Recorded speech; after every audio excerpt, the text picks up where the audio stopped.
அன்புள்ள தமிழ் சொந்தங்களே, விடிஞ்சா காலையில் முதல்ல ஓட்டுக்கு தான் போய் நிற்பீங்க.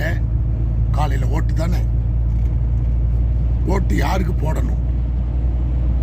இந்த கட்சிக்காரன் அந்த கட்சிக்காரனை குறை சொல்லியாச்சு, அந்த கட்சிக்காரன் இந்த கட்சிக்காரன் சொல்லியாச்சு. இந்த கட்சிக்காரன் போன தடவை சண்டை போட்டவன் இவனோட வந்து சேர்ந்தாச்சு, இவன் அவனோட போய் சேர்ந்து அவன் இவனோட சேர்ந்து ஒரே குண்டு சட்டியில் குதிரை ஓட்டிக்கிட்டு தான் 5 வருஷம் 5 வருஷம் பார்த்துக்கிட்டு இருக்கோம். அப்படி தானே? ஆனால் என்ன நடக்கும் தெரியுமா? ஒன்றும் நடக்க போகிறதில்ல. டிஎம்கே ஜெயிச்சாலு ஏடிஎம்கேக்காரங்களுக்கு தக்காளி டிஎம்கே ஆட்சியில் 10 ரூபா அவரும் 10 வாங்க போகிறாரு.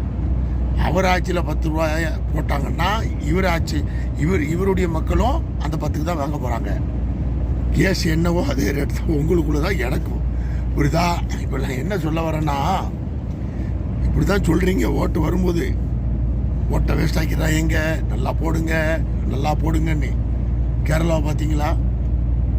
இப்போ உங்களை நான் குறை சொல்ல வரல, எதுக்காக நீங்கள் இப்படி இருக்கீங்க ஒற்றுமை இல்லாமல்? நான் கேட்குறேன் அதான், ஏன் ஒற்றுமை இல்லாமல் இருக்கிறீங்க? எல்லா அரசியல்வாதியும் ஒற்றுமையாக தாங்க இருக்கிறாங்க. உங்களுக்கு அது தெரிய மாட்டேங்குது. கட்சி பேர் தான் வேற, யாருடைய தலைமை கீழே இருக்கிறாங்கங்கிறதும் உங்களுக்கு புரியல. புரியுதா உங்களுக்கு? அதாவது நான் அங்கே போடு இங்கே போடுலாம் சொல்ல வரல, ஆனால் ஒன்று எனக்கு ஒரு யோசனை வந்தது. நான் சொல்கிறேன், புரிஞ்சா புரிஞ்சுக்கிறீங்க, புரியலையா புரிஞ்சவங்ககிட்ட கேட்டு புரிஞ்சுக்கிறீங்க. ஓகேயா? சிந்திக்க தெரிஞ்சவனுக்கு ஆலோசனை தேவையில்லை.